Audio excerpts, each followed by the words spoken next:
The following is a special presentation of iRacing on LSRTV, your home for sim racing.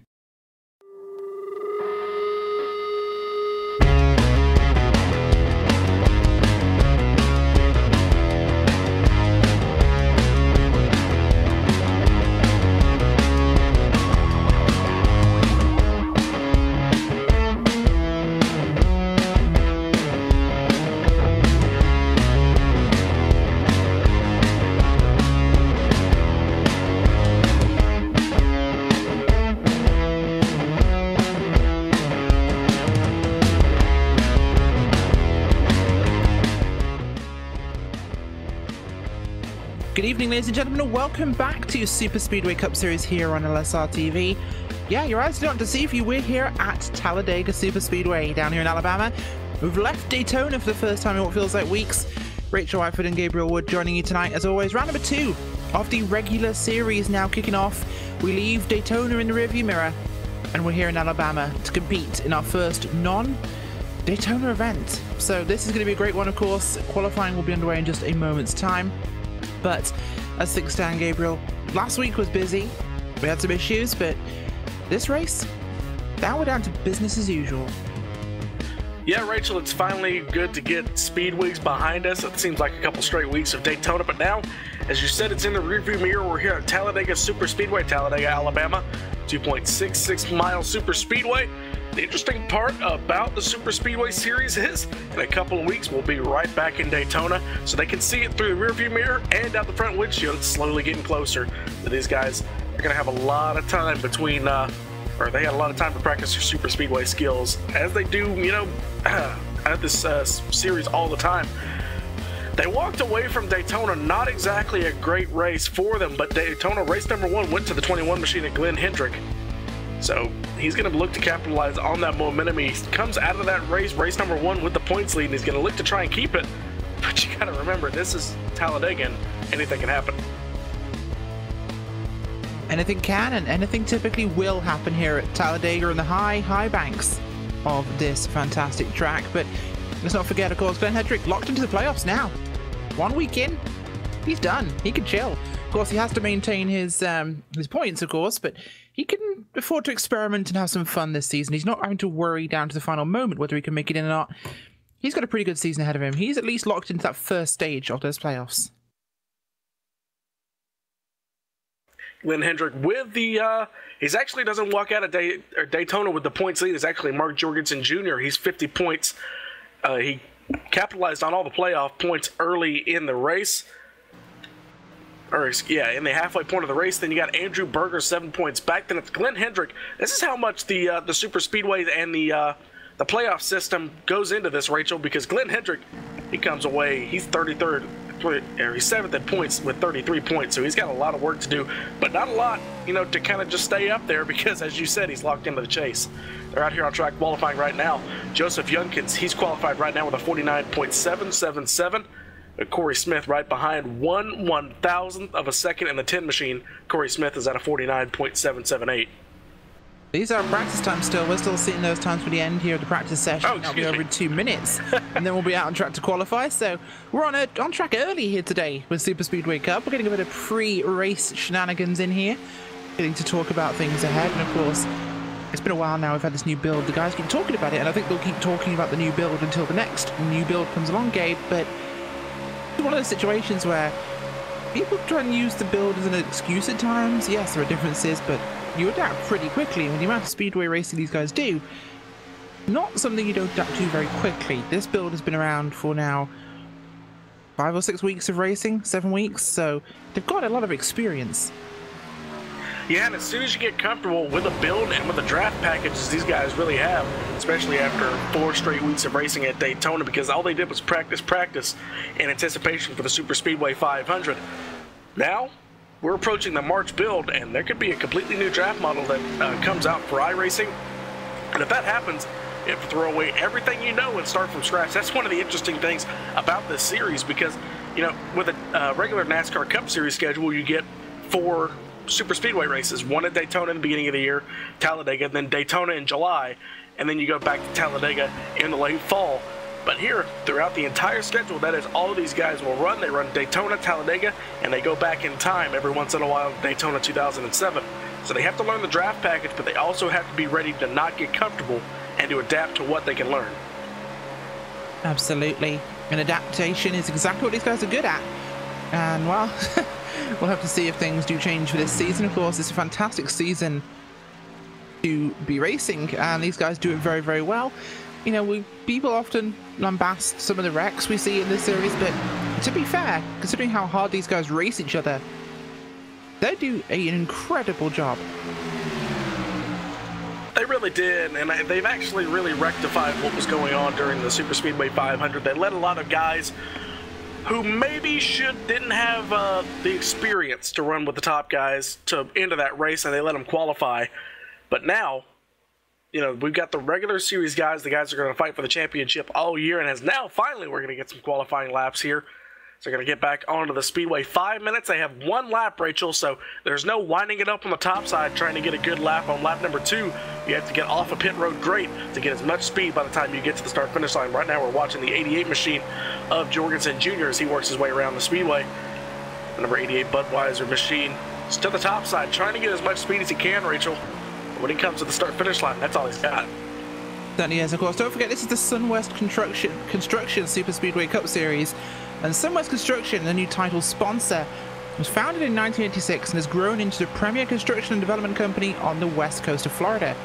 Over the past 30 years, they've built and developed over 17,000 condominium units and now specialize in mid-high-rise developments as well as commercial buildings and hotels, alongside Marriott and Hampton Inns. Of course, don't forget we have our Barstool bonus as well tonight. And there are a number of drivers locked into, or that will play off from the season finale who are eligible for it, of course. I believe that was for the 500, but I'm not sure if that does carry on every week. We'll get confirmation on that, of course. Yeah, it does.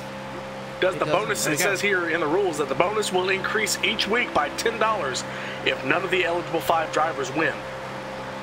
There you go, exactly. So it will continue, which means if you're looking at the Barstool bonus and wondering what the hell the Barstool bonus is, what that is, well, it's based on a sponsorship by the Barstool 49ers.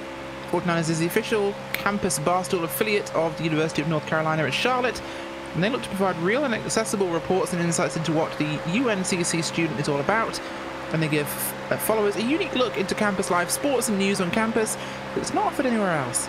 Barstool 49ers, of course, is not affiliated with the University of North Carolina at Charlotte. Well, qualifying is going well at the moment. We're going to see some times come in here in a moment, and we will get to see exactly what is going on. Mark Jorgensen Jr., he's the first one to come across the line with a 52.359, but that's actually going to put him last. Nice. Excuse me, yeah, I was looking at it backwards. That's going to put him on the pole. I hit a little button there. Raymond Rittenauer, he comes in only a few 1,000s behind in second. And drivers starting to continue to click off lap times. Coming across the line now is the number 94 machine, the McDiggin, number 94, Frank Busilia III. That's a great McDonald's paint scheme on that machine. What can he get here? A 7th on the board, not bad considering he's only 3 100ths behind the pole sitter. I am loving that car. The McDiggin 94. Loving it from, well, we are loving it, as McDonald's slogan often goes. As more and more of these times coming in now, qualifying should be over in a couple of moments' time, and we'll be ready to take this thing green flag racing here at Talladega. And boy, Gabe, I am excited because we've not been here in so long. It feels like months since we've driven on the high banks of Talladega. I'm excited. This place is fantastic for racing. 3 wide at Daytona is risky. Here, it's part of the course. Yeah, so expect to see, it's kind of a catch-22, Rachel. You expect to see bigger wrecks because they're racing 3 wide, but they have a little bit more room to play with if guys want to try and make it 3 wide. And they have a little bit more room to check up. If a guy in front of you starts to slow up and you know there's a line of 10, 12 cars behind you, you have an option to go to the outside, or the car in front of you can go to the outside if he feels, he's in a bad situation. So you kind of see less cautions here at Talladega, actually, even though it's a little bit meaner of a track. The cautions may be less frequent, but I think they're going to be a lot bigger when we do get them, and that'll be a tough nut to crack for old Talladega, because last week we saw one heck of a pileup that took out almost the entire field. A lot of the guys involved in that crash, they got the reset and were able to rejoin, and I think we saw a couple of those guys actually fight for the win. Yeah, we certainly did, and what a win it was actually, because Hedrick had a great opportunity there at the end, and we're going to see some great racing here today. Field is a lot of familiar names. A lot of familiar names. Not those names you saw in the 500, of course, aren't going to be back this season. Those are some of the NXT drivers. But this one is going to be fantastic, of course. Qualifying is just about over, and we're going to have a great race today. Of course, 75 laps here at Daytona, and I believe, looking at our information we received from them, our first stage, I think, is 35 laps, Gabe.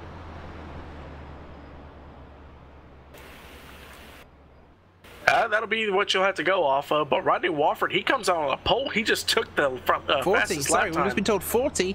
And yeah, once again, Rodney Wofford up at the front. He always seems to be there, the master of qualifying.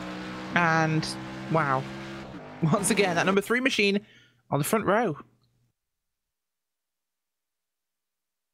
So that'll be your pole sitters. These guys go down to the grid. They got 2 minutes to get to their cars. It'll be 32 drivers to take the green flag, and it'll be Rodney Wofford, as we said, leading him down to the green flag. He's going to lead off the pole. Chris Passini in the 2nd position. Mark Jorgensen Jr., Raymond Rittenauer in 4th. Seth Merchant rounds out your top 5. Joseph Youngkins, Gary Champion, Justin Levine, Frank Musilia Jr., and pretty much the commentator's booth's favorite paint scheme of the night in 9th, and Andrew Berger rounds out your top 10. So we have McDiggin next to a Berger. There you go. 11th place today, Scott Warren, with Lucas Cram in 12th place, Spencer Preet, Corey Henry, Dan Harrington, Rod Flagg back in 16th place, Brannacus Monsivais, Ramon Evans, Victor Bartlett, and Travis Brown in 20th. Just outside the top 20, Greg Hooks and Daniel Holloway in 21st and 22nd. 23rd, Corey Smith and Harry Tiller at a blazing lap time of 3 minutes and 18 seconds. Comes in 24th. Back. Yeah, something to, well, he's not going to be in the back. He's going to be right in the thick of things, so that may have backfired for him in the 24th spot. Michael Cozy Jr. in 25th, Jake Champion, Robbie Lyons, Glenn Hendrick, your winner from Daytona, Austin Coop, our very own Austin Coop, so good luck to him in 29th, and Mike Schultz, round out your top 30, Joey Piccola, and Kevin Spencer, round out your 32 drivers who will start tonight's race. They're going to have one pace lap, and it looks like Rodney Wofford has not gridded yet, so he may be trying to start in the back, Rachel. Oh, it'll be interesting to see. I suspect he will start from the grid. That's not a usual move from Rodney Wofford, of course, but there is plenty of time. Yeah, we've just been told by race control, stage caution will be on lap 40. So there'll be lap 40 for our stage caution here tonight, and he is cutting it rather fine here. Could have some problems, actually, for Rodney Wofford. He's here. No, he's there. He just arrives at the last possible second. Literally the last possible second, although there is a fuel consideration in that, because even idling these cars do burn some fuel. Waiting 2 minutes could burn you a reasonable amount, so maybe a theory. I know drivers in the road series often do it because it means the tyres are slightly warmer when they come onto the track, but either way, track facts, of course. This is Talladega Superspeedway. Track, of course, is 2.666 miles long. The devil's track of sorts. The banking here, a whopping 32 degrees. That's 3 stories, basically. Turns, well, and in the driveway, 16 degrees, backstretch at 3. I tell you what, Rachel, you know, seeing it on the game is kind of impressive, but I've been to Talladega before, you know, in person, and just, you know, because the way you have to enter the garage, you have to enter on the crossover gate on the back straightaway in turn 3, and just driving across the banking and just looking and seeing at the towering banking is just awe-inspiring. I'm wondering how these cars can not only stay up on the apron, but go 200 miles an hour around this speedway. It's just mind-boggling. If you think about it, the banking is actually about the same angle as Bristol, which is a tiny little half-mile track. And yeah, that is very, very, very, very steep. You're barely able to stand up on that stuff. So exactly the same here, just a lot longer, which means those G-forces are very high on these drivers. Down the backstretch we come here, and we're heading up towards turn number 3.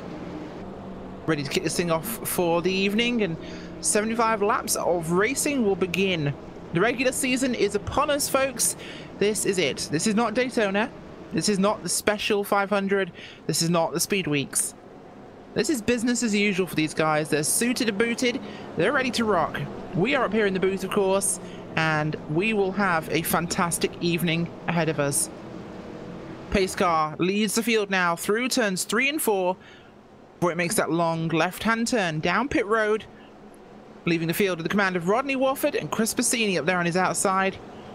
Jorgensen Jr. and Rittenhouse a second behind them. De Merchant Junkins, Champion Levine, Basilia the third, and Berger will lead off this field. Pace car makes the turn down to pit roads, giving us the regular season. And into the tri-oval will come, of course. Don't forget, Talladega, that green flag all the way into the approach to turn one. The long wait begins for the drivers. Rodney Wofford waiting on the flag from the starter stand. American Ethanol green flag flies. We're racing here at Talladega. A couple of Dale Earnhardt affiliated cars up front. You got the Dale Sr. plus paint scheme and the Martin Truex Jr. tribute car. To the outside, that's Chris Bassini. A little bit different from the Steve Park running of last week. Then you got the, I didn't even see this, my paint's just refreshed. You got the Budweiser 88 pushing Wofford to the front. That's a pretty good sight here at Talladega.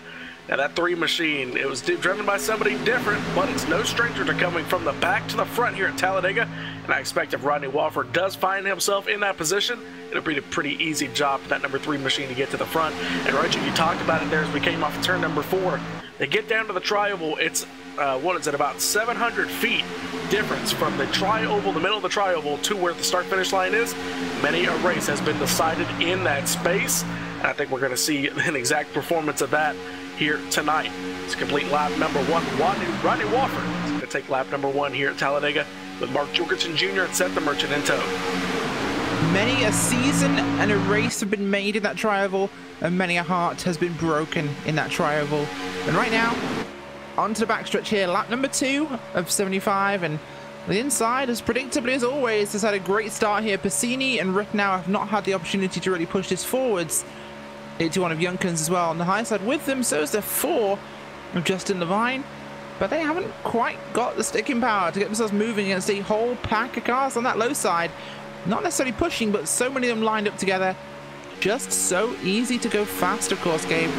And here we go again, pulling ahead of the inside line.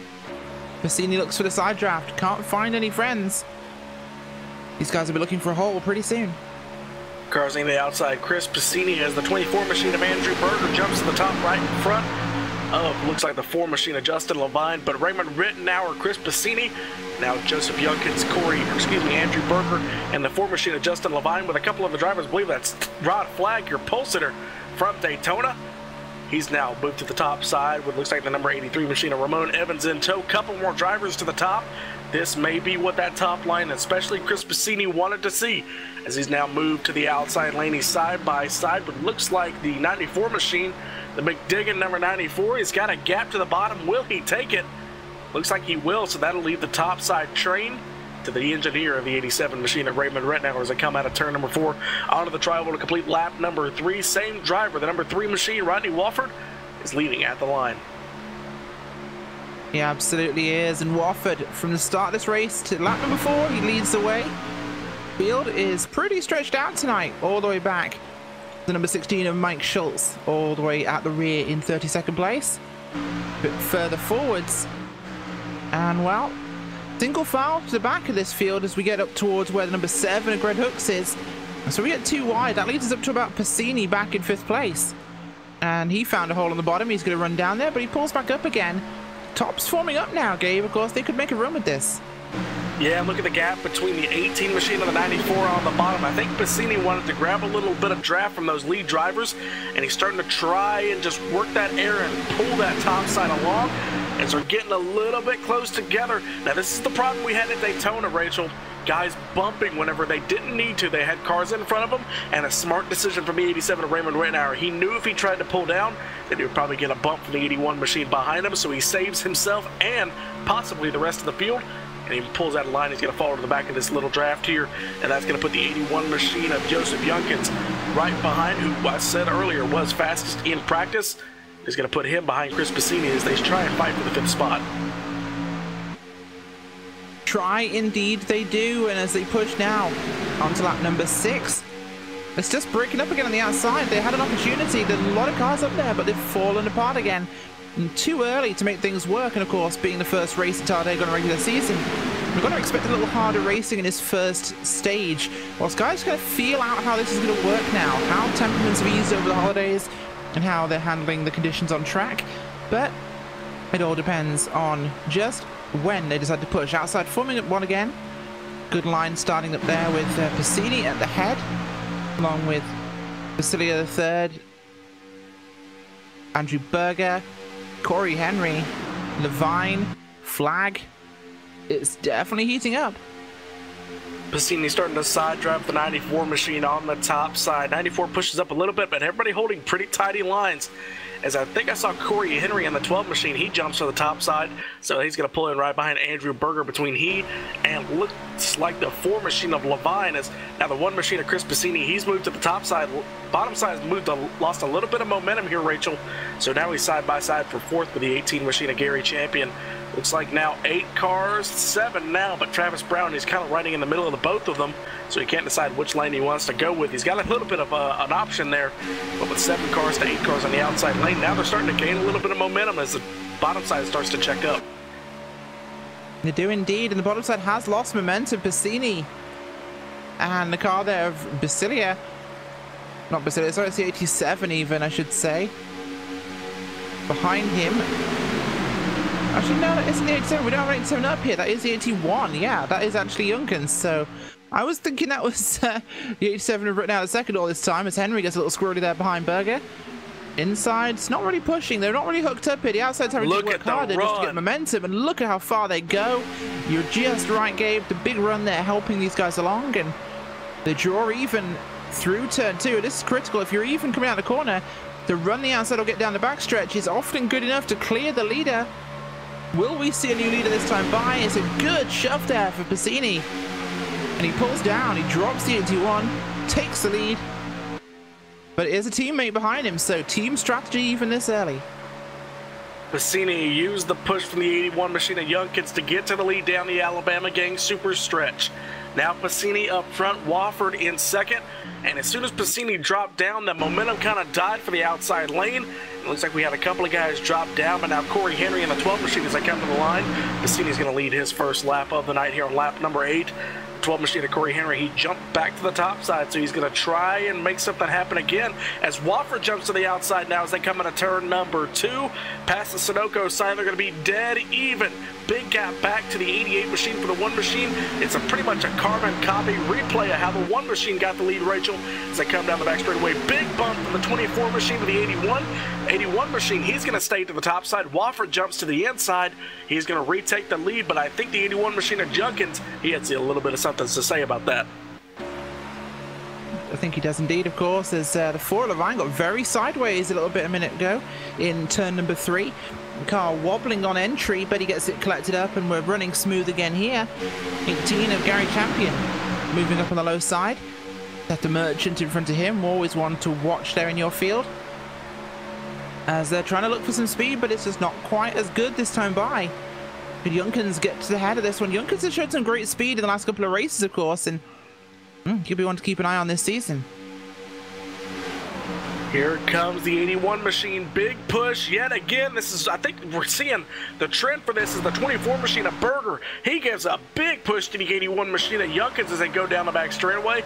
Junkins does not pull down. He's seen how this play has gone. He's seen it a couple times now from running third on the outside lane. He knows that if he jumps to the bottom, the 24 machine is going to gain a little bit of momentum, and he's going to go to the lead. So I think the 81 wants to stay out front, or excuse me, to the top side. He's going to come to the line this time by and lead lap number 10. I think he's going to want to wait for that 24 machine to drop down as well, because he wants to maintain that lead. He doesn't want to fall back to second. So this is actually a completely different race than we saw from Daytona, Rachel, as these guys come in at turn number 2.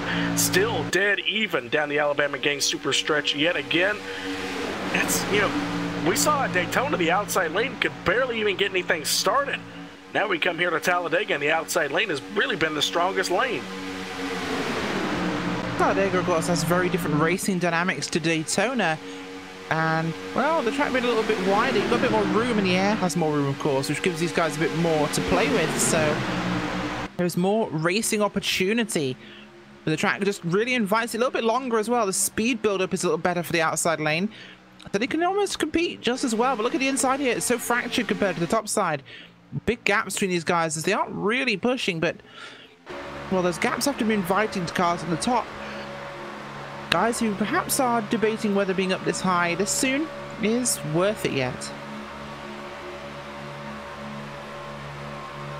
Top side starts to break up with a big push from the 4 machine of Levine. He's trying to get it started yet again. Here comes a little bit of momentum. The 81 machine did not pull down. Looks like that's going to cost him. Now Passini's going to jump to the top side. What's the 81 machine going to do? Looks like he's going to get to the back bumper and start shoving him now. So back to where we were to start this race, Rachel, except now that bottom side's really broken up. This is a complete 180 from last week during the Superspeedway 500. It looks like everybody's abandoning the bottom side as we see. It looks like Corey Henry now jumped to the bottom.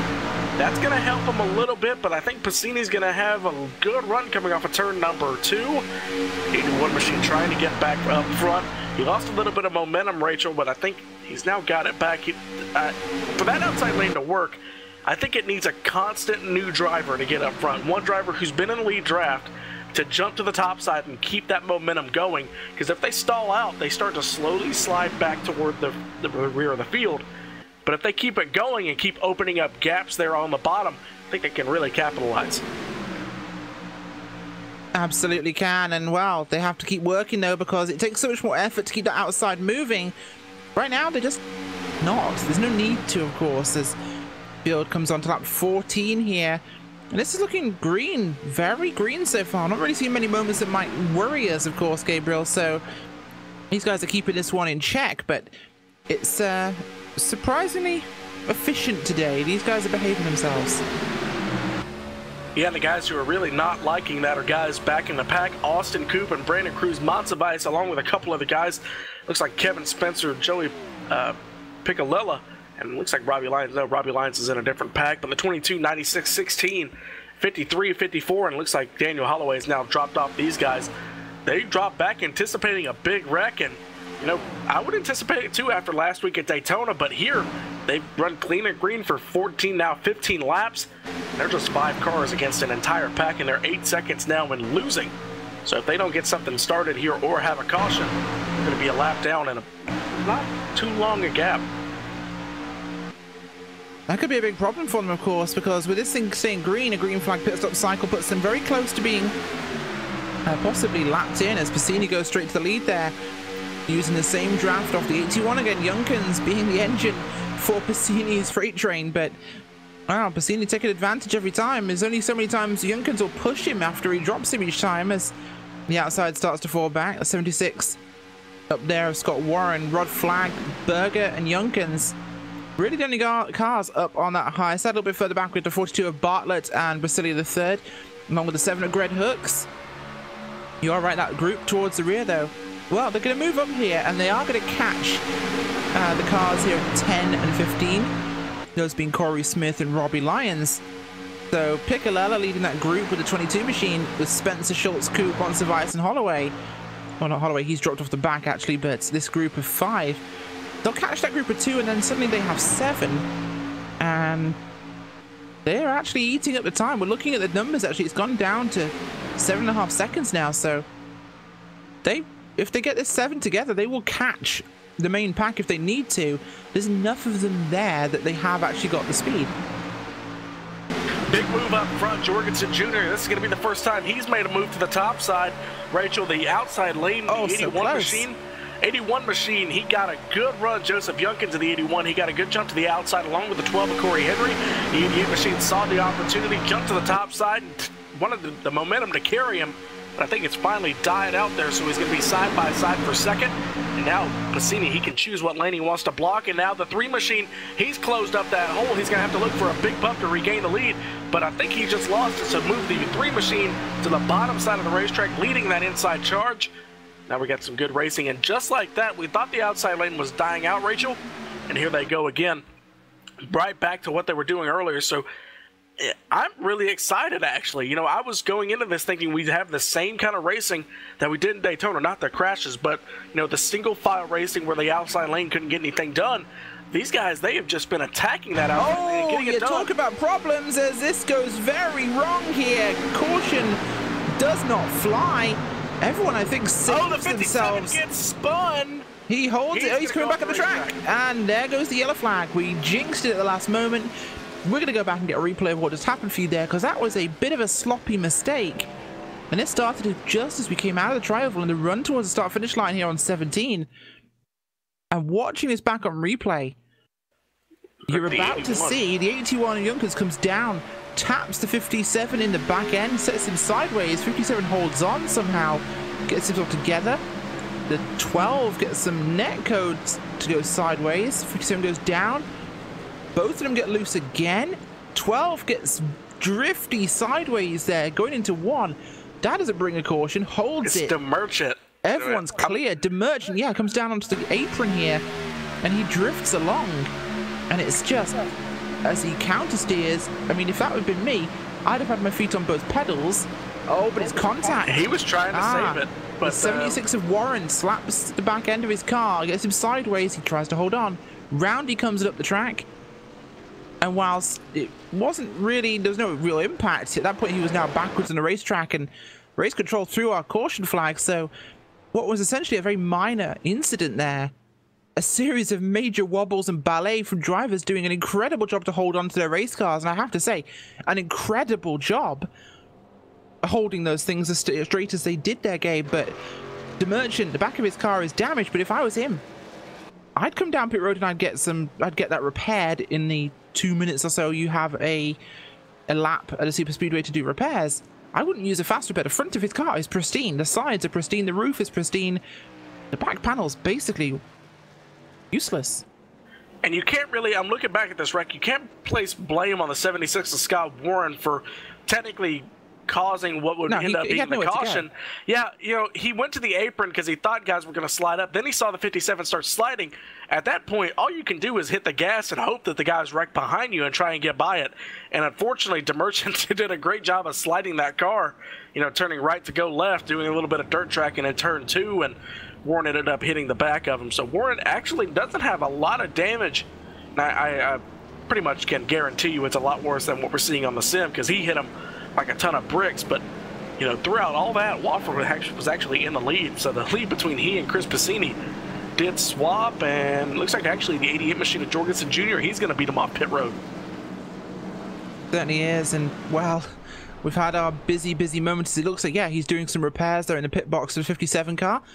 Get that one repaired up. That way he keeps his backup car behind the wall ready for when he needs it. But yeah, that was just a comedy of errors, of incidents we saw there going on as this thing went down. But that was way better than it could have been. And this is an incredible sight for these guys, that we had something that could have been a massive incident, and that could have taken out a field. But some incredible car control from the likes of Corey Henry and Seth DeMerchant saw us in a position where we have basically a couple of little bent fenders, but everyone else is okay. Everyone's still on the lead lap. The group who dropped back in time can now catch up. We reset here, and it'll be on lap about 22. So essentially, by the end of a fuel cycle, we'll be going back to green. We're already a quarter of the way, almost a quarter of the way through tonight's race, 75 laps, and we're halfway to the one and only stage tonight. So those guys who are in the top 10 will get some stage points. I believe that's how they're doing it, but top 10 getting stage points. Either way, the guys up front will get stage points, and some of the guys, you know, we talked about Brandon Cruz, Monsivice, Austin Coop, Kevin Spencer. Those guys lost a lot of time because they lost the draft. Now they've caught back up. Now the question is, Rachel, for guys like that, do they stay the course? Because they know another caution's coming. Do they just ride in the back yet again? I think they're just going for the win at this point. Do they ride in the back or try and race up front, get a little experience working your way through the draft, make some friends, and, you know, try and establish some relationships, or try and save the car to the end? Well, that's one of the points, of course, here is that with the race as it is, of course, and the number of laps we're doing, this runs them to the end of the first stage here. So these guys are in a position now where they can run flat out to the end of this lap 40 stage without a caution. If we don't have one, they're good on fuel. If we have one, they could stay out.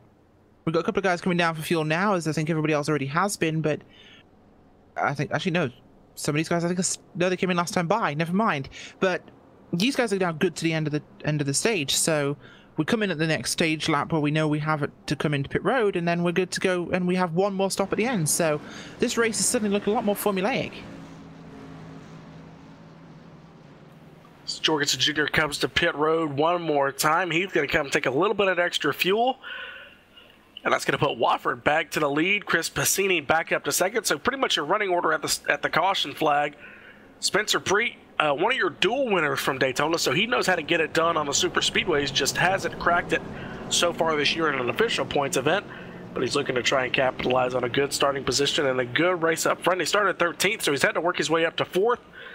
But now he can kind of control his own race for the time being. Absolutely, of course. And, well, we're getting ready to have a great race kick back off again here tonight as we go back to green flag racing. But so far, things have been quiet, unusually so. And I'm looking forward to how this one will go. Will this be a very green second race after the chaos at Daytona? Or will this be suddenly a mess because we've had a caution? Was that magic broken when we had the caution? Well, it'll just have to wait and see, guys. You know, maybe you never know at the super speedways. I mean, it's such a crapshoot, and you get out here, and these guys, they race clean for 20 laps. You start racing again, everybody starts realizing, hey, this might be the final restart, my final chance to kind of make some moves on a restart before we get to the end of the stage. But there's also the fact that there is a stage coming, so they can kind of ride, and as I said with the guys in the back like Coop and Monsivice, you can kind of pick your own destiny, at least in the early stages of this race, but that will only leave you 35 laps to work through almost 25 cars. It certainly does, and the pace car pulls off now, leaving us under the command once again of Rodney Wofford and Chris Passini up front, just as it was. A couple of cars have jiggled around where they were, but they stay up front here. And green flag back in the air. Great start by the inside line, or at least by the 3. Not by the outside lane as much, which is less usual. So once again, a huge leap there by Wofford. Of course, easier to guess for him, but Passini, I think, was counted down there by teammate Wofford, because they both got an amazing jump on their second place cars. Yeah, but I don't think the 4 machine was able to get the memo, or even was intended to get the memo, because the 3 machine got a great restart. I thought the 1 on the top was going to be able to capitalize on it, because you get a gap in front of people here at Talladega, and you start to get sucked back to them. Well, it acts as pretty much a parachute, because now you have the air going over your rear spoiler instead of their hood of their car. But now Passini, as you saw, he got it a little bit out front because he started sniffing the draft off his teammate in front, and then he got sucked back to Spencer Preet. So that's going to be a balancing act, because these guys are going to have to get that outside lane formed up again as they come back to the line. It's going to be the 3 machine of Rodney Wofford leading them. Certainly is the 3 machine with his teammate up on the higher side. Levine pushing hard and low as they come now through turn number 2. On to the Alabama gang back straight away here at Talladega Superspeedway. And now it's rinse and repeat the situation of what we had just before, with these guys all in very familiar places. But looking at where some of these cars are in our field, you got to think some of these guys didn't pit, because Jorgensen Jr. back in the 23rd spot. I think he got a spare, but I'm not sure. He's all the way back in your field. A lot of these guys, I think, maybe haven't pitted, or maybe did, but if they hadn't, actually would be out of fuel by now. So I'm not entirely sure how the field got so shaken up, but we've had some big changes. I think we had a couple of guys, you know, we had Seth the Merchant and a couple of guys get caught up in that, basically a wreck. A couple of them had to slow up, but you got guys like Jorgensen Jr., he came down and pitted, so Rachel, I think he's playing the strategy game, expecting for this thing to go to the end. As guys get down to it, if they have to pit again, he'll be out front all by himself and walk away with the stage victory. As we're 3 wide back on the apron around the 12 car, Corey Henry back there, he got shoved to the inside lane. There's still 3 wide. Everybody sorts it out with the 31 machine on the inside, or excuse me, on the outside. Now back to the middle is the 81 machine of Junkins. He goes to the outside. There's still 3 wide, getting close between he and it looks like the 82 of Dan Harrington, with Seth the Merchant coming up through the middle. He is indeed, and wow, that's it. From what we've been told, quite a few people stayed out on the racetrack. But you know what? Very easy ways to find out about that, and one of those ways is Joel Real Timing. Joel Real Timing, of course, is the coverage of LSRTV's Superspeedway Cup is brought to you by Joel Real Timing. It's our official timing software here at LSRTV. Whether you spend your time in the sim, behind the wheel, on the pit box, or the spotter stand, JLT is the go-to software for iRacing scoring and analytics. Get yourself a basic download or get the pro version today at joel-real-timing.com. That's joel-real-timing.com. Even the free version gives you so much information you really need for racing. And well, these guys out front, they're all dialed in. We don't need Joel Real Timing to tell us. They are pulling a gap now after the 77 of Cozy Jr. Everybody single file now back to, looks like the 94 machine and the 1 of Chris Piscini. They got stuck all the way to the outside, and now it's just those two along with about a 30-car pack riding the single file lane. So from the lead, or from running second on the restart, Rachel, to now being in danger of falling outside the top 10. That's how it happens here at Talladega. I keep wanting to say Daytona. I think I've got Talladega, or excuse me, Daytona on the brain. Now they got a little bit of help. The 69 machine, 3 at once. The 77 of Cozy Jr. and Spencer Preet all jump to the top side. As it looks like the 69 machine of Tiller, he gets a little bit wide there, but now they have a little bit of help. And now with your 23 machine of Rod Flag, that makes 6 cars in the outside lane. They might be able to mount another charge. That's 7 as the 21 machine. 21 machine, your winner from Daytona, Glenn Hendrick, he moves to the top side. So everybody, this is what we're seeing, Rachel. Guys can make the moves as we're getting close to 10 laps to go on the stage. They're able, everybody was single file. Now, as they start moving, and this is exactly what I said earlier, to keep that momentum going, you have to keep getting cars higher and higher and keep moving them toward the front. The 44 machine of Lucas Cram, he jumps to the top side, and he may be going to the lead as he comes with a full head of steam.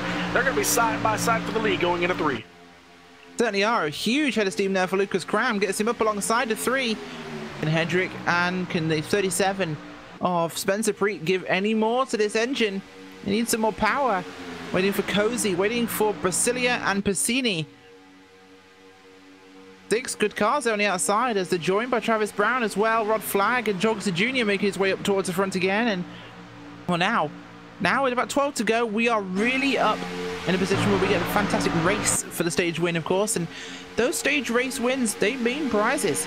Not only is it seed points, of course, for the chase, but it's also valuable points if you need to point your way in. So everybody wants a stage win every single week. Big run for the 44 Lucas Cram as they go down the back straightaway. Cram, the 44 machine, had a good run at Daytona, was up front for a little bit, Rachel, but I think he ended up getting caught up in a wreck at the end. But either way, he's looking to continue that momentum here at Talladega in the second race of the year. I want to remind you, you are watching the Superspeedway Cup Series. If I can find this, if I can find the sponsor read here. The Sunwest Construction Superspeedway Cup Series entering the 16th season, and they're live here on LSRTV. Want to want to thank all of you for watching us here as Cram goes to the lead on the front straightaway. Cram was second by the time they crossed timing and scoring, but he's in the lead as they come off of turn number 2 with help from your Daytona winner, Glenn Hendrick. Will he stay out front in time? He does. He stays up long enough to get the 21 down in front of the 3 with him, but the 21 pulls back up again. Looking for an opportunity to pull more cars with him, but he gets wobbled hard there by the 37 of Preet. Sends him up the track, up to the high side. All that effort to push Cram to the lead and left out to dry on the high side there. 3 wide by Spencer Preet with an aggressive move. As this one is definitely heating up as we get racing. He drops back in front of Harry Tiller. 42 there. Bartlett jumps up as well to the high side. As real push here on the outside lane to get this one moving now. 10 to go. This time by, as we will have our run to our stage caution, but now these guys have turned the intensity up so much. Spencer Preet continuing to work the outside with Michael Cozy Jr. right behind him. With McDiggin, number 94, Frank Basilia Jr. No matter how many times I say McDigging, I cannot get tired of it. He's got the 1 machine of Chris Piscini as Spencer Preet gets clear and goes to the lead. So I put the 44 machine of Lucas Cram back to second. Now does Cram jump to the outside as soon as that outside lane gets momentum? And here they come. Here comes Cozy Jr. Does the 44 make a move? He gets a little bit loose in the tri-oval, trying to regain it. Now here comes Cozy Jr. in the 77. Will the 44 machine of Lucas Cram jump to the outside? Looks like he wants to, but he just doesn't want to make the commitment at this point. So your top 3 single file, and it looks like Watford, he's going to make the decision for him. He moves to the outside. Now the 44 machine, everybody moves to the outside. Oh, blocking. Can get ugly here. And looks like Cozy Jr. is going to get the boot, so he gets moved out. Lane. He does. Well, he got McDumped by the 94 there as he goes up the track, and Piscini gets a little sideways, and Gabriel loses his stuff there. But the number 3 car there, Rodney Wofford, moved to the high lane there to try and get some momentum. Cram coming up as well. And Gabe, can you calm down as it's 3 wide behind him? Bartlett's the 18 car there of Champion. Piscini drops back in line, but I don't think the 88 is going to let him have the opportunity. Here we go into turns 1 and 2. I think that's 2 races in a row with quote of the year, Rachel. I do try. I'm going to need a minute here. Lucas Cram to the outside. He moves trying to regain the lead that he lost from Spencer Pre a lap ago. As Lucas Cram moves to the outside, he's got Wofford in tow. That huge shakeup. That puts the 1 machine of Chris Piscini all the way back to outside the top 10.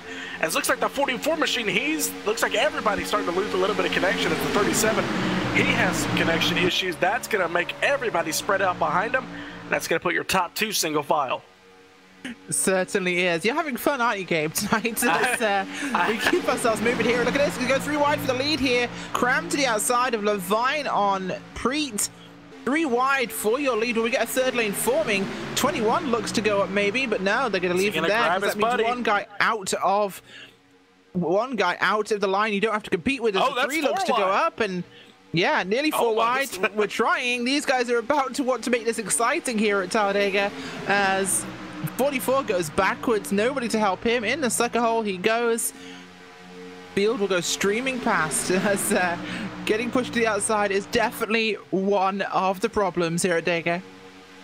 No matter how good your car is, how much front running you've done, as soon as you move to the Alabama Turnpike sucker hole, you end up moving all the way to the back of the field unless somebody picks you up. And it looks like the next victim is the 44 Lucas Cram. So great move from the 4 machine of Justin Levine, making no friends, especially with the 44 machine on his way to the front. The 4 machine of Justin Levine, he moves in front of Rodney Wofford, and they're going to be fighting side by side. And look at Andrew Berger, the 24 machine. Hadn't talked about him a whole lot. He's been running, just inside to outside of the top 10. But that 24 machine, he's doing one heck of a job up behind Spencer Preet. Yeah, absolutely is at this point in time there, as Preet leads the way so far uncontested in this one at Talladega. Bit of wobbling behind him as the Lions try and sally for another push here. We're going to have 6 to go as they cross the line. Boy, oh boy, the intensity has cranked up to 11 on the track. Clean, but very intense as Berger pulls out in front of Levine. He wants to go to the front. Tiller moves up to 2nd place on the inside line, and it brings champion Henry, the 82 machine of Harrington, up as well as Demergent, who's returned to the front. Back end of his car repaired. As Berger going for the lead up front, as look at this, pushed by Justin Levine. Can he get them both past, or will he have to drop down? He's going to have to say, sorry, bud, but I'm going down to that lead. He's not. Oh, very sporting decision by Berger there, as we're getting Rodney Wofford in that push as well as the 94 machine. Get those golden arches lined up, of course, with the back of the number 3 car. Get this thing moving. Get pushing, guys. They need to get a move on if they want anything to happen here. They need to get a big move on. To really put the action on. Oh, you're just overusing it now. Had to. But the one thing the 24 machine of Andrew Berger can do is stay on the outside lane, Rachel. He can keep that lane as long as he can stay, 1 car length or a half a car length in the lead. Not enough room for the 4 machine to drop to the inside lane and get the draft from Spencer Preet. He can kind of control this race at the moment as the 3 machine of Rodney Wofford. He jumps to the outside lane. But if he can stay right here in this position and keep this lead, it'll keep the 4 machine from going to the inside behind him. It could win on the stage. I think I know what he's doing. Certainly could win the stage, and it's going to be a very exciting end to this one regardless of what happens here, because these guys are going to go 3, 4, 5 wide to try and get the stage win here. I've got a feeling there'll be tears across the line as we complete the first stages. Over the line we go. Going to be 4 laps remaining now. 4 laps left on this stage, and boy, Berger at the front now, pushed by Levine with Wofford. They're not letting up. They are hooked up and running here at Talladega as Wofford looks up. He comes back down again. I think he was cooling that motor down a little bit, but got a 3rd lane forming behind him here as around the outside goes Bartlett, Piscini, and Junkins to the high side. They're looking to form a third lane. Berger drops down in front there of Preet. Preet may want to pull up in front of Levine now and run for an opportunity, but we'll have to see who chooses where to go. They work coming to 3 laps to go this time by. Berger drops to the inside lane. I believe, Rachel, you may want to take a look at the comment section because the Bossman 78, I think he's matched you for comment of the year. So you may want to take a look at that. Spencer Preet in the second position. They're 3 wide, almost 4 wide back in the pack. It looks like the 42 machine of Victor Bartlett. They're trying to get an outside lane for him with the 1 machine of Chris Piscini. Looks like Rod Flagg and Travis Brown to the inside as that outside lane has now died out for your leaders. Spencer Preet now moves to the outside with a push from Harry Tiller. Harry Tiller down the back straightaway. What a run! It's going to be 3 wide for the lead going into turn number 3. Certainly is. Look at this. Levine goes high with Tiller. Can they clear the rest of the field? No. Tiller gets a little sideways, loses momentum there. That's going to cost them. But will people go up there and help them keep this 3 wide? Or will this top lane fall back just as they're doing predictably? Will anyone get up there and help them? Let's make this 3 wide pack racing, boys and girls. Look at this. Cozy Jr. looks up, but he changes his mind as we see the entirety of Cisco's computer there on the screen for a moment in time. As we are going again here and into the first and second corners. Oh, Harry Tiller tries to move down. Rachel, I looked at that. He tried to squeeze on the bottom in front of Jorgensen Jr. Jorgensen was having none of it. Sorry to interrupt you there. I saw him trying to make that move. Oh, see, and he won. Junkins pushed down. The bottom. Yeah, Junkins pushed off the bottom of the field. As it's Wofford challenging for lead now with Henry and Brasilia the third. Berger gets pushed out front. He's doing a good job of this one, but can they get a good final run on the outside? That will be the question. Who will drop who and run for themselves? Look at this, the 88 of Jorgensen Jr. working his way towards the sharp end again. He could compete for this stage win as we cross over the line, and I'm still not familiar with whether it's the end of this lap or the next one we count. I think it might well be the end of this lap. Yep, so they're going to go to the completion of lap number 40, so we'll be on to lap number 41, as I think you could tell that these guys are still hard on the loud pedal. I think they know when the end of the stage is. As Wofford moves to the outside, he's going to have the 12 of Corey Henry behind him as they come into turn number 3. Wofford, he started on the trying to find it. He started on the pole, yeah, trying to find it. He started on the pole, lost it within a few laps, and he's continued to work his way back and forth through the top 5. Momentum gone. They come off of turn number 4. The outside lane moves. The 24 machine, along with Spencer Preet, they move to the outside lane. Who's going to get the stage win as 24 of Andrew Berger moves to the top side? Stage number 1, and the one and only stage is going to go to the 24 machine. That's how you end a stage. 3 wide across the line here at Talladega. And it's Andrew Berger by a millimeter over Rodney Wofford and Spencer Preet, who was up top 3 wide.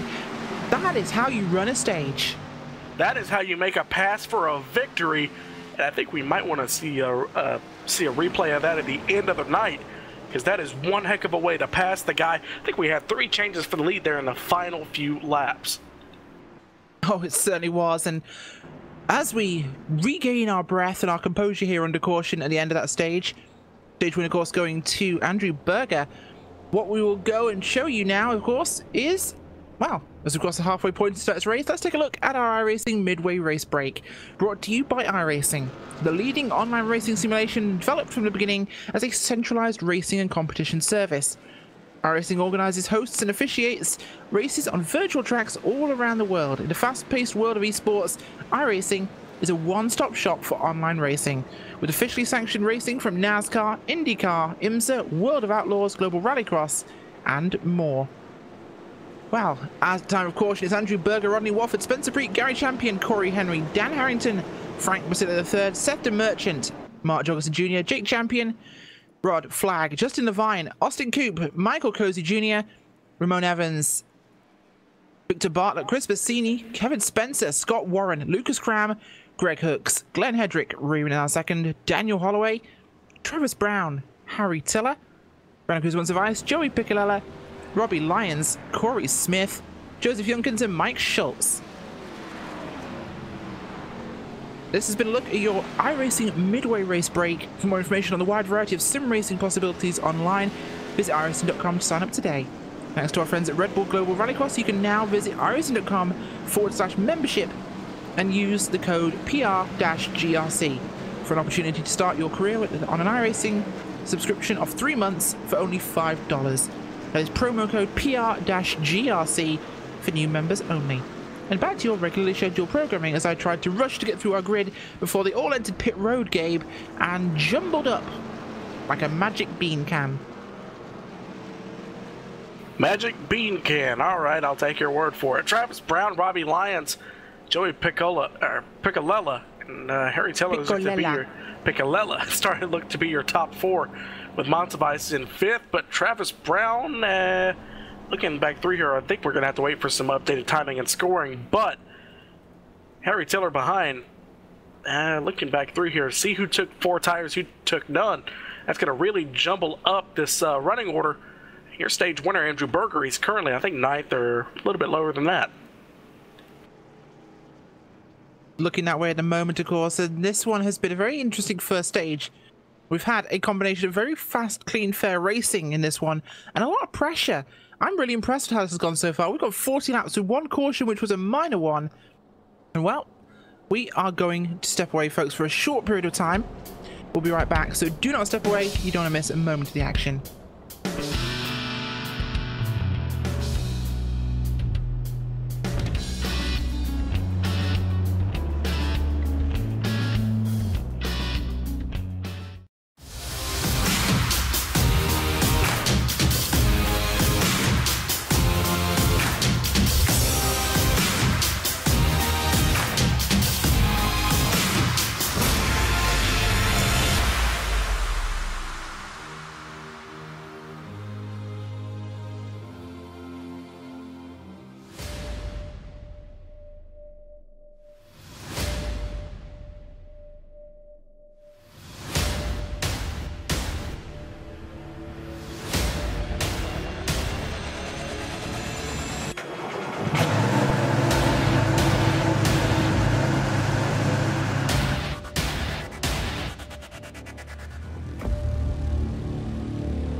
Ryan Priest. I'm driving the number 20 JGR Toyota Xfinity car this weekend. Really great opportunity here at New Hampshire at my home track.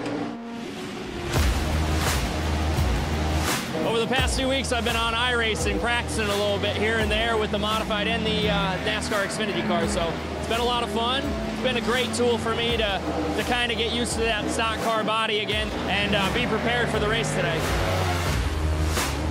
Well, yeah, it's a mile long, so the draft kind of plays into effect here with the modifieds, punches a big hole in the air, and we run restrictor plates. So it makes a big difference. Just really fast, and it's our Daytona. So that's what's great about it, and we have a fast car for tomorrow.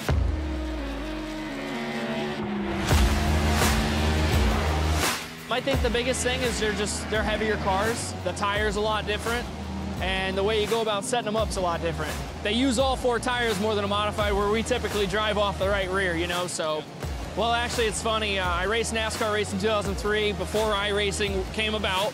And then when iRacing came about, my friend Kevin Iannarelli, who works at iRacing, kind of told me, hey man, you need to switch over to this. And when I did, I was like, oh my God, this is like real life.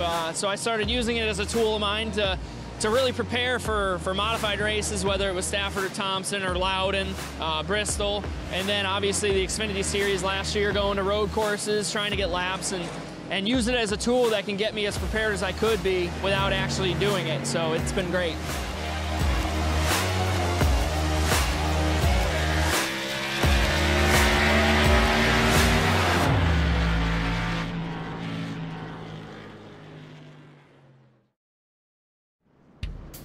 Welcome back to Superspeedway Cup Series here on LSRTV. Superspeedway Cup Series, of course, brought to you by Sunwest Construction.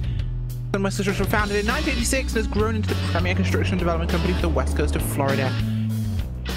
Of course, on track right now, it's leading Travis Brown, Harry Tiller, Brandon Cruz Monsiváis, Joey Piccolella, Seth Merchant, Robbie Lyons, Mark Jorgensen Jr., Rodney Warford, Andrew Berger, and Spencer Preet, your top 10 for this restart. And boy, what a first stage we've had. 35 to go at this point in time. Actually, it'll be 30 to go at this point in time. This one is absolutely flying tonight. So we have 1 pit stop, and after 10 laps, they'll be in the window. Gabe. Yep, so 1 more caution. Theoretically, if they get some green flag running in here, and they should be good to go to the finish.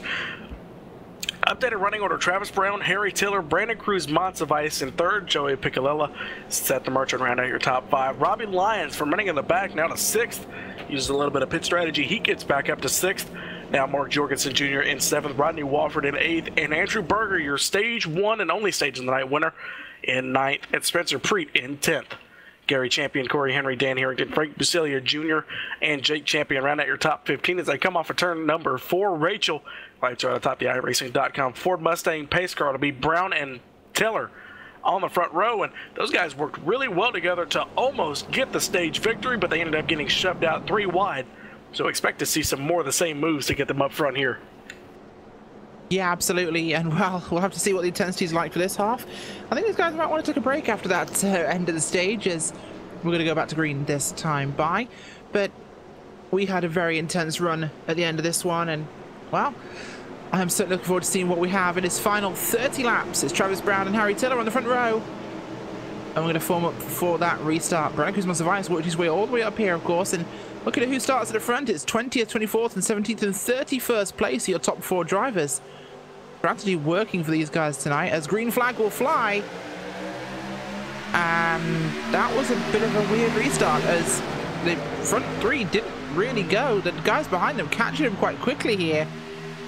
The 15, the Merchant drops to the low side. Only 2 up and high side at the front, as Warford drops back to Henry and Bucelia the 3rd, Flag, Levine, and 44 car there of Cram. Outside line's falling apart here, Gabe. Outside lane, they've now fallen back to 4th. Now back to 5th as Jorgensen Jr. in the 88 machine gets by them. Here comes Walford in the outside lane. Piccolella in the 22 machine. He's going to have to try and pick a lane here, or the 3 machine is going to get to the bottom of him. He's riding the outside lane. I think Rodney Walford is going to say, get out of the way or follow in line, because they're losing time, and they just lost another driver. This 69 machine of Tiller He's going to drop to the inside lane. 22 continues to slide up, and now the 3 machine makes his move, moves into the middle lane. He's going to bring about 5 or 6 cars with him as he's now riding in the 6th spot. Yeah, he absolutely is, and wow, this one is definitely getting a little higher speed as the outside line starts to strip away, really. 22 rolls back in your pack, and we'll have to try and find a slot in line. Not going to be fast enough to get that slot at the front of the 4 of Levine, dropping behind him, but outside line it's completely fallen apart. It's a low side party here at Talladega. It's Brown, Monsivice, Lyons, Jorgensen, DeMerchant, Tiller, Berger, and Preet before we see anybody double wide, and that's Wofford and Henry. Henry and Wofford continue to try to work that outside lane. They've now pulled in front of the 94 machine of Busilia and McDonald's McDiggin machine. And those guys, it's about a 1 to 3 car gap between those 2 drivers, between Henry and the 94 machine. And they're not doing themselves any favors. And there's nobody looking to jump in front of them at the moment. So 1, 2, 3, 10 to 11 cars have now passed the 3 machine as the outside lane continues to falter. So as Corey Henry now drops to the inside lane, so that pretty much killed off that top side for the time being. But we did see earlier how quickly the outside lane could form as guys start to move up to the top side. Does indeed, as wow, the top side is basically stripped away at this point. Brasilia the 3rd, Flag, and Levine. The only cars, as the 22 gets dropped into the inside, goes into the grass, recovers it. We'll rejoin a little further back. Joey Piccolella nearly having a major moment on the racetrack there in that Joey Logano inspired race car, of course. But look at this, it's a complete single file snake all the way down the Alabama gang back straight here at Talladega. And, wow, when it's single file, tends to stay green, but here we go. Someone's decided to make it happen again, and it's the guys that were trapped up there for a long time, the 3 and the 12, get up top and gonna try and make their way forwards. Wofford and Henry trying to get something going, trying to get some guys to go with them. Oh, nearly hits Cozy Jr. Holds on for it, but look at the front, Monsivice attempting the lead on his own. That is optimistic, Brandon. That's the kiss of death there for the 54 machine.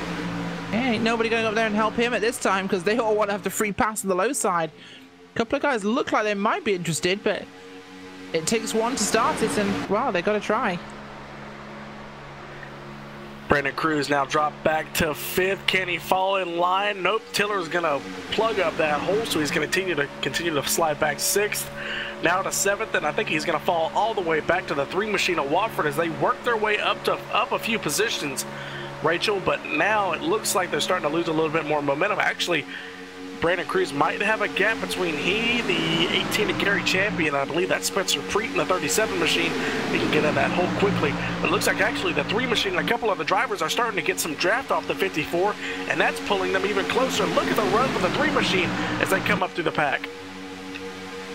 Oh, certainly. That is a huge run for them there as they start to get some guys coming with them, including Hook, the 53 car there of Coop as well, up on the racetrack. And I believe a little bit further back, they also have Junkins joining them, but momentum takes a long time to build, and as we're on now 24 laps to go. We're in that fuel window now, so we're about to approach it in maybe 2 laps or so. Now these guys have to think, do I want to pit at this early stage, get this out of the way? Whilst the pack's all jumbled up, there's a good chance that if I get in now, we're still in the lead lap, and we can use this to build time. If it's a problem or a caution, we're in clean air. Do they stay with the big pack and keep the speed? Do they pit later? Do we see them come in about 10 to go? Now we start to think about strategy. If these guys are in the inside lane and they're there with their teammates, because the 3 machine, he wants to get up there with his teammate Jorgensen Jr. in the 88. But, if you're out there, I mean, you can make that time up under braking. You can kind of time your braking during the pit stop to form up with each other. But if you're up there all by yourself and you have no idea when the rest of the field's coming down pit road, it's really a lot of guesswork for the guys on the inside lane. And if the outside lane does get started, Rachel, when they start to come to pit road, expect to see, as I said in Daytona, you'll see everybody racing hard. Then all of a sudden, everybody wants to be on that inside lane. You'll have no idea why, but then everybody will start to hit pit road. They absolutely will, and wow, pit road is going to be somewhere very busy in a short bit of time, but as things stand, it's still, wow, pretty quiet here. We've got a couple of guys trying to do things. Monsivai staying up high, but he's going to drop down. I think, no, he's going to fall to the back of this group, actually. Doesn't even try and drop down in front of the 53 car. Lets them roll on by. There's a couple of guys looking for something to do up front. Tiller has moved out. We've got a couple of guys going with them to challenge here. 4 cars versus 5 as the 3 decides against it. Henry as well. They just had to go for that free move up here on the racetrack. And, well, lap car high. That, I believe, is Kevin Spencer up there on his own. It is, in fact, Kevin Spencer. They'll pass by on the low side. Tiller and Preet still trying to make the high side happen, but, well, just like Fetch, it ain't gonna happen. The outside lanes, or excuse me, the inside lane swallows up that lap car. Was Tiller and Preet continue to try and get something started, but it's not gonna happen here. It's lap number 54 now, so we're gonna get to lap number 20 in 2 laps. And then that'll pretty much open up your pit window here as the outside lane starting to form up now, Rachel. Look at here, we got 4 or 5 cars now. They're kind of spread out.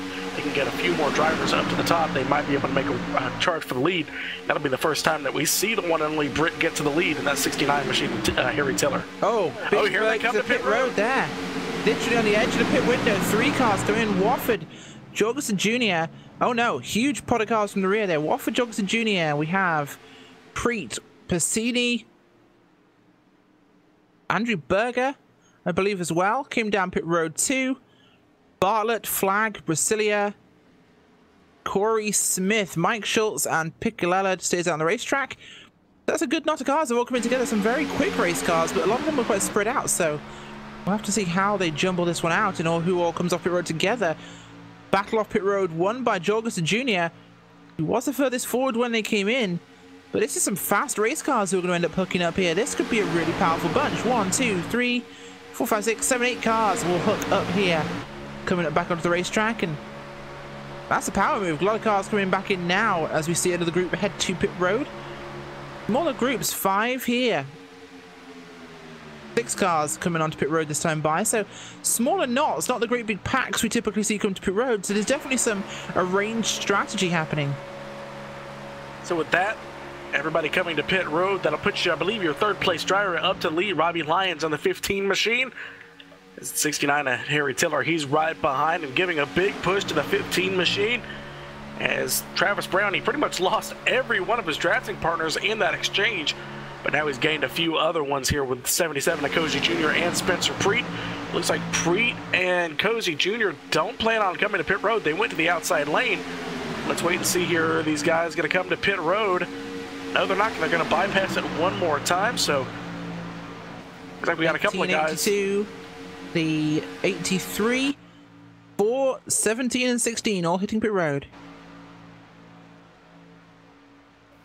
That'll be a couple of your drivers, so it'll leave about the top 5 out on the racetrack. Robbie Lyons continues to cycle, and looks like actually a couple other drivers, Lucas Cram and Greg Hooks, out there as they got these guys snaked down the Alabama Gang super stretch on lap number 57. These will be your final drivers to come to pit road. So looks like Joey Piccolella is actually still out on the racetrack in 8th. He was a driver that we saw get kicked to the inside lane and lost a lot of momentum earlier, so he's out there all by himself, so he's going to need a caution to catch back up. These guys come off of turn number 4, still being led by your Camping World Truck Series driver, Robbie Lyons of the 15 machine. As they come to the start-finish line.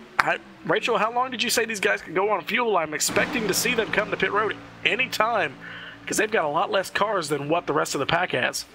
Well, they can come in as late, I'd say, as about lap number, quote me on this one, but I think we're looking at about 65.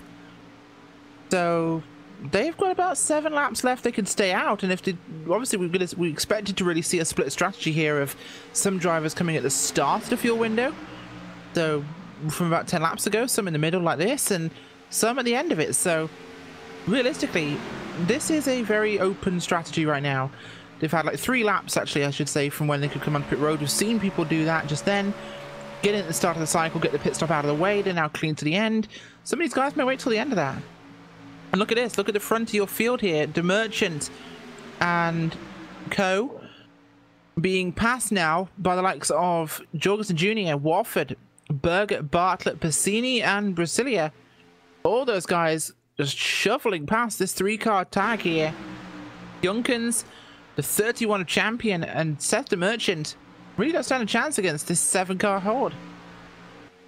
21 machine of Glenn Hendrick, he's getting actually lapped now as the 15 machine of Harry Tiller and Travis Brown, at 15 of Robbie Lyons, I should say, they went to the outside. Now, this leaves these guys, they cannot pit this time by as they are stuck on the outside lane. So that'll leave them one more lap out on the racetrack. I'm interested to see how long they're stretching this, Rachel, because you know, if we get a caution, as it looks to look at the speed here as they go down the back straightaway for your other drivers. They're at 194, so they're equaling the rest of the pack here, Rachel, so they're not in danger of losing a lot of time. But it's just if we get a caution, they'll be in danger of running out of fuel.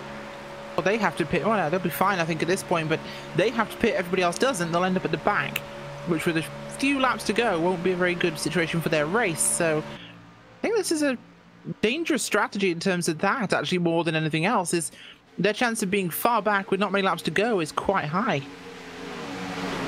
They're starting to try and work more and more lap traffic. Robbie Lyons moves to the outside. That's going to put Harry Tiller to the inside. So battle for the lead as these guys continue to try and get to pit road as the lap car moves to the inside lane. That'll put Harry Tiller to the lead with Travis Brown with Michael Cozy Jr. in tow.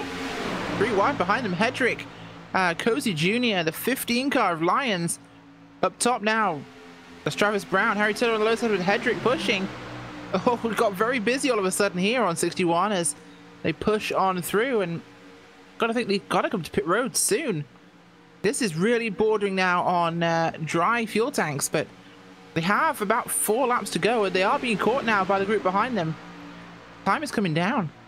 35 seconds. This is just going to be enough for a gas and go. They have no hope for tires if they want to come to pit road, Rachel. They're slowly losing more and more time. I think if they have any chance of winning this race, they're going to have to come to pit road. Still not coming. They have to be waiting for a caution here. I mean, the other pack there, they've got a couple of drivers. They are racing side by side, so that's, you know, messing them up just a little bit. So they got the battle between DeMerchant and Jorgensen Jr., but Harry Tiller, these guys are also racing side by side with lap cars. Glenn Hendrick to the top side. When they lost momentum, they actually moved up to the front. So he, and looks like is that the 63 machine, or excuse me, that's the 53 of Austin Coop. They're stuck in the middle of this, and one of these drivers, Austin Coop, is really preventing some of the guys on the top side from coming to pit road. And there could well be strategy in that decision from Austin Coop as Robbie Lyons came down. Nah, he chose to come down on his own. Now he's there on his own. That's a very bad place for him to be in terms of no draft partners. I actually saw it on our own cameras. Pit road.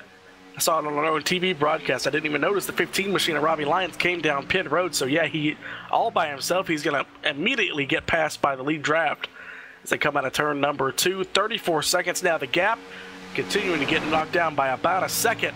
It's going to be 10 laps to go in just a few laps. So if Harry Tiller and the rest of these guys want to come to pit road, they're losing a lot of time in staying out and waiting for a caution. They're also losing time to make up the positions that they're going to lose whenever they pit.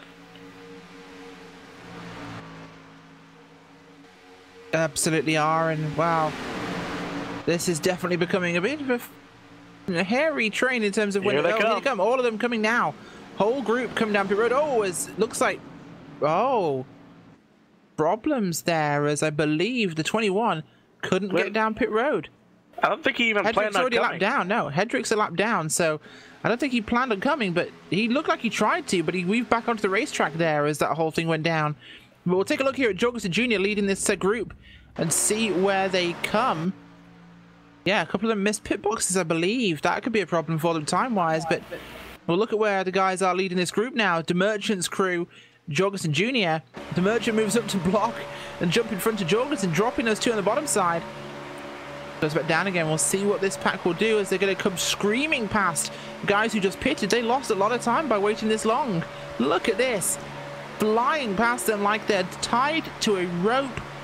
Harry Tiller, there goes your race chances, passing by on the right-hand side. Yeah, I don't understand their pit strategy, Rachel. I mean, if they had pitted just 2 laps earlier, they would have been able to make it plenty on fuel and also may have had the lead because they've only lost about 2 seconds here. So I really don't understand the strategy from them. No, it's quite a curious strategy decision when it comes to this sort of position, but hey, they want to make their calls, they can make their calls, and sometimes these things work depending on when cautions fly, but they left it a little too long when they realized it perhaps was going to stay green, but once you start a cycle, the field's so spread up, it doesn't tend to happen. Here as they come past Piccolella on the outside, and this low side group, even though they've fewer cars, the top side really hasn't been able to push past, and now they've got Bartlett with them as well. This top 5 should have the speed, but they just aren't hooked up enough, and you really got to work together as the 81 of Junkers gets very close to Jorgensen Jr. there. We're going to be on 10 to go as we cross the line this time by. Yeah, Jorgensen and 3 hooked up on the track there, and we're looking like we're going to have 9 cars here deciding this race win amongst them as 31 gets on the apron there, nearly had a problem, but holds on to things as 24 gets low, taps Bartlett, but everyone holds on again. It's getting a little bit leery actually at the moment. Yeah, Rachel, it's really tough, especially, you know, being the driver right behind. We just saw the 31 machine get loose on entry. It's tough to make your turn into the corner here at Talladega and Daytona because you're right up on the back bumper. You can't really see, you know, in front of you to get turned into the corner, so you really have to judge yourself on that yellow line, and you kind of have to do a little bit of guesswork, and the 31 guessed a little bit wrong there and ended up hitting the apron as they're still side by side. And I pointed out to you, and you said it here on the broadcast, after so long, the 88 machine and the 3 are hooked up on the top side, so that may be your winners there on the top side, because those guys, if they get hooked up and they get to the front, they are going to be inseparable.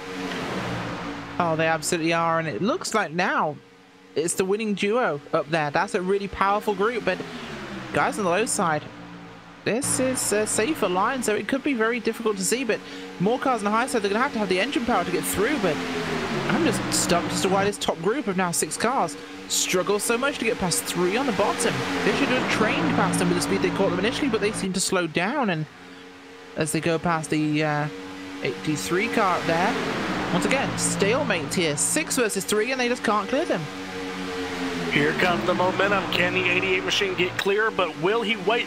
And look at that smart move from the 31 machine of Jake Champion on the inside lane. He waited for the outside to get some momentum, and he ended up hitting the 57, gave him a shot, and kept the momentum up on the inside lane, and kept them in the fight. Kept the 88 machine on the top side. But Rachel, I think it's just a matter of time before that 88 machine gets clear. The question is, does he move to the bottom, or does he help his teammate out and stay up top?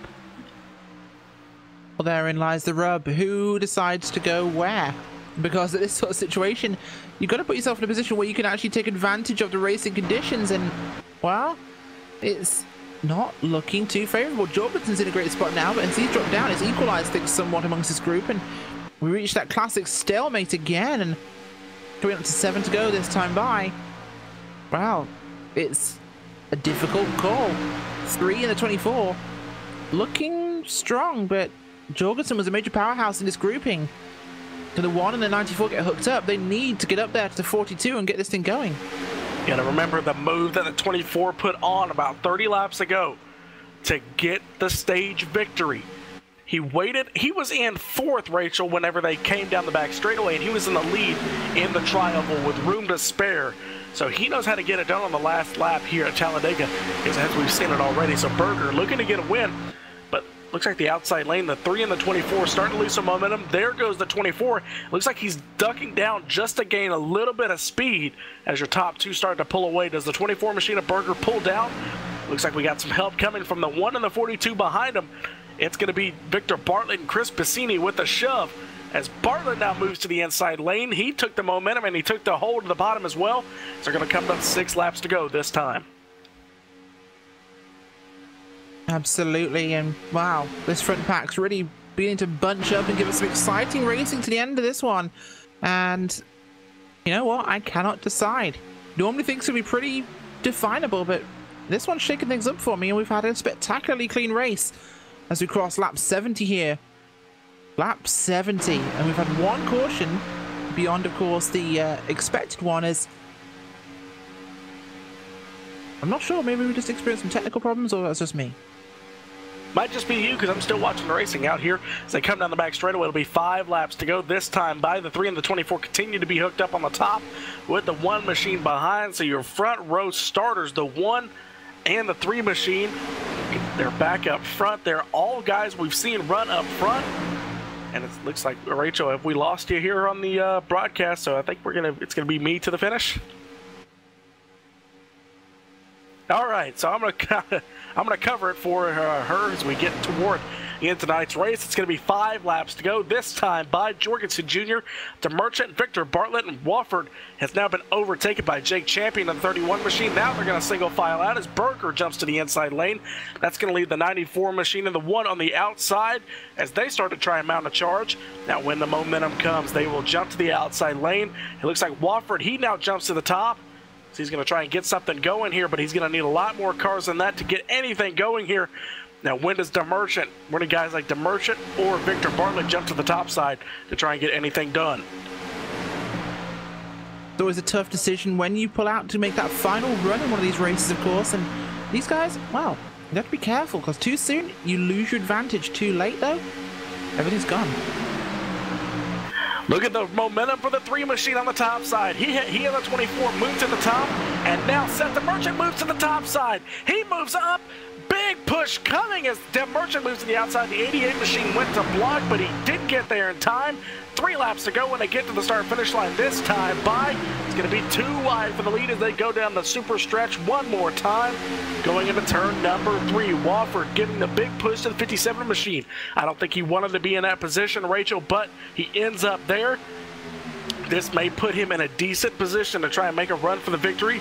That's going to throw in the 24 machine of Berger as well. So equal number of cars now. 4 on the top, 4 on the bottom, and then you got the 94 machine of Busilia. They're in 9th, and he's just kind of riding in the middle, picking which lane he wants to give a little bit of momentum to, but he's also trying to pick which lane he wants to run with to the finish because, you know, you have to make these decisions here in the late going. And I talked about earlier that 3 machine at Talladega is no stranger to coming from the back to the front. Wofford hasn't had to go too far, but he's made moves. He's fallen back outside the top 10. He's moved his way up to the lead here after the green flag pit stops. They're going to come to 2 laps to go this time.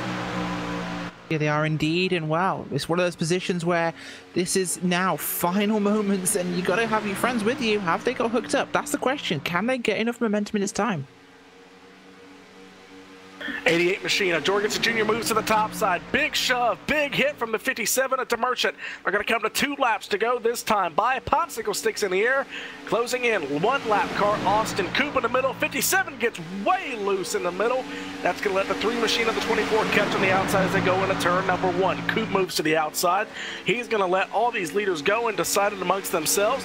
Big momentum coming from the 57. Can he pull out? No, he's just going to stay behind and give the shove to the 88 as they come down the back straightaway. 2 laps to go. Bartlett moves to the top side. So now he's got the 3 machine in tow as they come into turn number 3 for the second to last time. Bartlett, he moved to the top side, now moves back to the inside, picking which lane he wants to run with. I think he may have found it now. 57 of DeMerchant moves to the top side. Not in the moves, not in time. They're going to be 3 wide coming to the start-finish line. Big hit for the 57. Can he hang on to it? They're going to come to the white flag this time by big wreck behind him. No caution. Green so stays out, though. This one out to the end, Rachel, as they go into turn number 1. Bartlett, he may come away with a great finish here, may come away with a victory as they hit the super stretch for the final time. Absolutely. Wow, wrecking across the white flag. That really changes this one, but oh my gosh. Look at this, Bartlett leading the way. Look at this. Can Mark Jorgensen Jr. force his way down to the low side? He can. But Wofford's up there with the 42. Body panels change paint. 42 gets dumped by the 3. Accidental, but it works. And oh my gosh. Oh my gosh. Wow. Coming off that was turn dramatic, number 4 but it's Jorgensen looking like a freebie. Jorgensen all by himself, no help from behind. It's going to be Jorgensen first, Champion second, Wofford comes home third. Jorgensen with a come from behind victory. What a finish. Not the side-by-side one we expected, but the big hit between the 88 and the 3 machine, Rachel. Unfortunate end for what we thought may have been a victory for the 42 of Bartlett. Oh, it looked like it could have been, but mistakes are made, and they can happen like this. well, we're going to have a guy who comes into the interview screaming with victory at the end of this thing, because it's going to be very, very interesting. I mean, we need to look back actually at that final lap with Rodney Walford and that moment with Bartlett, because I don't know, that's one I can't really make up head and tail of this one actually. Oh, I'm looking back. We'll hopefully get the replay up for you on the screen there, but you know what? I'm looking at this incident here with Bartlett and Walford. As the 88 goes down, there is a bit of a body slam there between the 88 and the 44. Then there's a 44 up the track, right as the 3's got momentum to come in for a push, and pushing in the corners normally doesn't happen, but in the final laps you need the momentum you can get if you want to get someone past them, but 42 is coming up as the 3 makes contact, and it's unfortunately the movement up the track as he hits him that, wow. I don't think that's the 3's fault, actually. That's just a matter of the 42 coming up the track and momentum taking its course.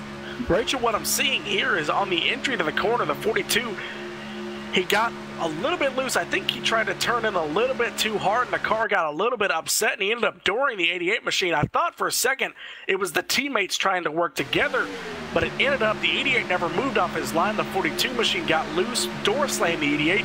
That broke his momentum, and then the 3 machine had no choice. It was the last lap to get into the back of the 42 machine to try and push him, and it just ended up turning the 42 up the racetrack, and end of the night for him, but it was the beginning of a victory for the 88 of Jorgensen. It absolutely was, and that definitely made things a little bit more unusual, should we say, on the racetrack than we normally expect, but honestly, a fantastic, exciting end to this race. I don't think we'd have it any other way in the Superspeedway Cup Series. We had a quiet green flag race all night long, and finally, some drama. And I'm actually genuinely surprised we didn't get a caution there. I'd actually want to go back and look at the lap before, because we saw the Merchant, he was all over the place on the back straightaway. Oh, by the way, the guy that you saw wreck on the start-finish line, or almost wreck, he ended up coming home 5th.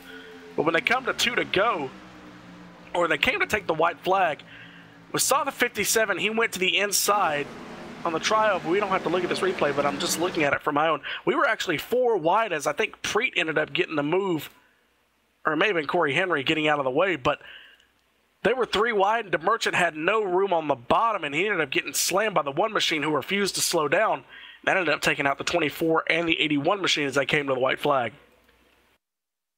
It absolutely is, and wow, we had a fantastic race here tonight, and we're going to go through your final race results here. Coming home with a win today, Mark Jorgensen Jr. A fantastic run from him. Wins at the last moment. Jake Champion in 2nd place. Rodney Walford in 3rd. Frank Basilia the 3rd. Comes home in 4th. Just outside the top 3. Seth the Merchant and Spencer Preet. Michael Costa Jr. Scott Warren. Bruno 2nd. And Justin Levine in 10th. Coming home just outside the top 10. In 11th is Rod Flagg. 12th is Harry Taylor, who we saw had a very strong ride, along with guys like Corey Smith. Brandon Cruz, Monsivice ran in the back with Austin Koo pretty much the entire night. Along with Corey Smith, they end up coming home 13th or 14th. Lucas Cram, who we saw up front for just a little bit in tonight's race, comes home 15th. Gary Champion, I believe the brother or father or son to the driver who finished 2nd. Don't know the relation there, but the 2 champions finished 2nd and 16th respectively. Dan Harrington in 17th. Joseph Youngkins. Victor Bartlett, who we saw get taken on the last lap, comes home 19th. And Chris Bassini rounds out your top 20. 21st place today, Andrew Berger, Glenn Hedrick, Daniel Holloway, Greg Hooks, Robbie Lyons in 25th place, last car on the lead lap. Behind them, Ramon Evans, Mike Schultz, Austin Koo, Corey Henry, Joey Piccolella, Travis Brown, and Spencer Preet. Final few drivers. That was actually Kevin Spencer. Yes, it was actually. Why don't you Spencer Preet a 2nd time? We're going to go to a quick commercial break, and after that, we're going to come back and we're going to talk to your race winners, so stay tuned.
This broadcast is the copyrighted work of LSRTV, and it may not be rebroadcast, retranslated, or used in any form without the express written consent of Live Sim Racing LLC and iRacing.com Motorsport Simulations. LSRTV would like to thank you for your support, and we hope you enjoyed tonight's broadcast.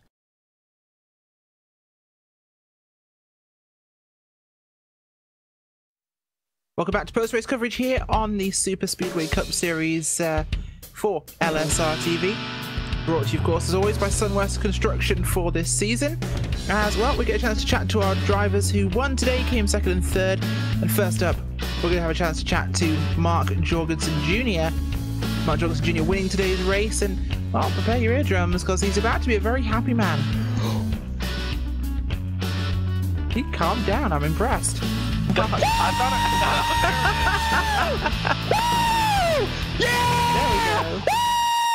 There we go. He's louder than normal for us because we asked him to keep it calm this time. But Mark, round number 2, first race after Daytona and Speed Weeks. You come home victory lane.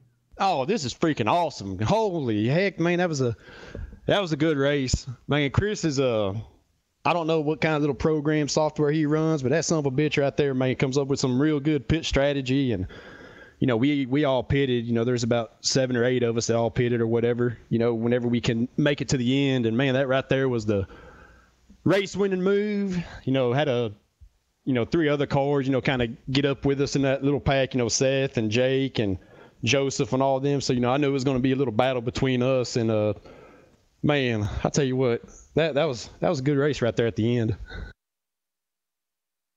Certainly was. Well, Mark, you've just locked yourself into the chase here for the run now. For your run, of course, for a potential run at a championship here. So it's now you and Glenn Hedrick locked in, and, well, it's going to be a fun season for you. You've got a lot of time to have fun now. Oh, yeah, we're gonna do what the 88 does every race. You know, we're going to race hard. We're going to make guys mad along the way. You know, that's just part of it. But, man, it's just so fun racing with a lot of these guys in this league. You know, there's times where I get a little bent out of shape, this, that, and the other. But, man, it's so fun. And that's like I was talking to Frank over there in the regular game chat. You know, we've been racing with each other for years now. And, man, you know, it's just amazing how far everybody's come since whenever I first started racing with these guys. And everybody just gets that much better, so it's that much more difficult to win these. So, you know, it doesn't matter how many times I win. You know, I love each and every one of them. Yell my damn head off. You know, I don't know. I think I got the kids up or whatever. But, you know, it's all good. I won the damn race. That is freaking amazing. 88, locked in the chase. Well, and we'll direct this one not only to our viewers, but also to Mark's children. We apologize for anybody's eardrums being ruptured, but you know what? He had a great time. He enjoyed himself, and he deserves that little bit of glory. Mark, thanks for joining us. Oh, yeah, I appreciate it. But just real quick, I'd like to give a huge shout-out to Rod Flagg, you know, for putting this amazing league on. You know, Chris for helping him out. But another big shout-out for Piscini. I mean, he paid in this badass 88-looking Budweiser machine. I'm glad I got to put it in victory lane for him. I'm sure he got a little chubby, you know, watching me wheel that thing to victory lane. So, man, huge shout out to him. That son of a bitch is a hell of a painter. But, God dang, who else do I need to thank? You know, I know my cousin and whatnot's watching. Michael Grabham, his son Paxton, I'm sure they're up. You know, I'm sure they're fist pumping in the air. I'm sure, you know, his wife's probably looking at him wondering what the hell's going on. But I'm sure he's happy for me. All my fans that watch. All the fans, period, that watch Super Speedway Cup. I mean, we appreciate it. LSRTV for the broadcast. Rachel, Gabe, all y'all up there in the booth. Man, y'all are freaking awesome. I love y'all. Y'all are great. Thanks for joining us, Mark. And, well, next up, Gabe. Well, if there's any doubt in your mind, Mark Jorgensen is from Texas. I think the list of who he needed to thank would be shorter if he had said who he didn't want to thank. But I believe, Gabe, you're standing by now with Jake Champion, who came home today second. Driver who comes home in the second position, Jake Champion. Didn't get a chance to talk to you throughout Speed Weeks, but race number 2, you started 26th up to second. Congratulations. Thank you very much. Well, we saw you kind of ride mid-pack pretty much the entire race after I said you started 26th, though you were pretty much the biggest mover all night. You know, we saw in the early going at Daytona before we had a bunch of cautions that the outside lane just could not get anything done. But here at Talladega, it's completely different. You know, did you notice that right as you came into practice, or was it something that everybody just said, wow, we can actually pass? It was kind of a combination of the two. At Talladega, it's not as tight as Daytona. And so because of that, it's more about the number of cars in a line. And so the object is to be in the line that has the most number of cars. So if you see the inside lane starting to get a little hot, then you try to make your move to the outside. But my biggest move of the race is going to be during those green flag pit stops. Me and Seth were able to come out with that lead pack, and I just pushed the living mess out of them. And we were able to hold them off for most of the race, but I was anywhere from like 282 to 287 constantly on them, and they finally got around us, and the whole last lap was just nothing but pure shenanigans, and it was a lot of fun. I really enjoyed the race. Yeah, as we said, you know, you come home second. If there's anything that you could have done on the last few laps to put yourself in a better position, I know we had the wreck coming to the start-finish line, which kind of limited your options on what you could actually say you could have done, because if you'd been on the outside lane, you may have been in a wreck. But on the outside lane, or excuse me, on the last lap, you know, would you wanted to change lanes or do something different to kind of put yourself on the outside lane, maybe to make a move? Because you ended up being stuck behind the driver who did come home in the lead. So was there anything else you could have done?